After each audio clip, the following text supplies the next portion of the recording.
It does take a big burden off people's hearts, and actually, half of the doctors in America want Medicare for all. Dr. Oz, that's the most crisis we have. Yeah, that's a whole different conversation. But on Bernie Sanders specifically, if he's your patient and he's recovering well, when's he back on the stump, going full bore, or is it a graduation? Dr. Oz, back to Bernie Sanders' health and our attempts to paint a routine procedure as something life-threatening and potentially disqualifying from the presidency and scary.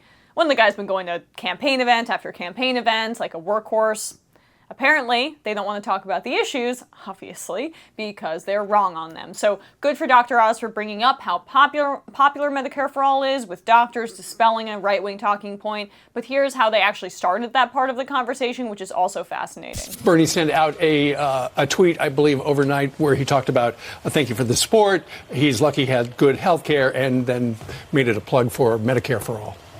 Well, it does help that you have Medicare. I argued with Senator Sanders about more than Medicare for All, which is the programs he's offering. Dr. Oz was trying to say that we should go beyond Medicare for All, if I heard him correctly. I think I am. And then all Fox wanted to talk about was, oh, wow, his tweet after his health scare calling for his signature health care policy because his health scare is related to health care. We got him. Ha ha ha. That's how ridiculous is that? And Dr. Oz is like, no, actually, it's a great idea. I've had significant conversations about it with him, and I think maybe we should go further. And the polling data that Dr. Oz is citing is correct. According to a 2017 survey by the physician recruitment firm Merritt Hawkins, 56% of doctors said they either strongly support or were somewhat supportive of single-payer health care. Earlier this year, a poll conducted by Medscape, a medical news website for doctors owned by WebMD, found 49% of doctors support Medicare for All. So all those talking points about how much it would harm doctors, how you would lose your precious family doctor, how doctors would be begging on the streets, not the case, obviously.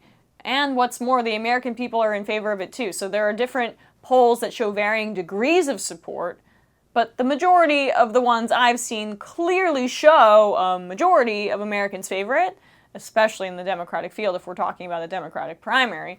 This poll from Reuters is the one I've seen most frequently repeated. The vast majority of Americans, 70%, now support Medicare for All, otherwise known as single-payer health care, according to a new Reuters survey.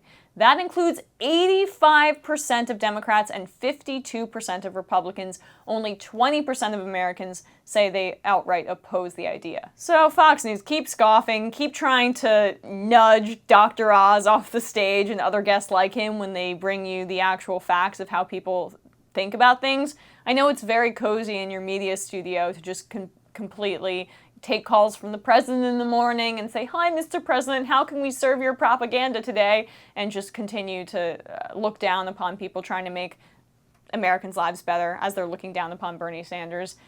That bubble's going to be burst real quick as we're going to elect a progressive nominee no matter what. A progressive is going to defeat Donald Trump, and it's going to be a rude awakening for those at Fox News, because we're not stopping until we get what we deserve as the American public, and that's health care for all, and that's Medicare for all.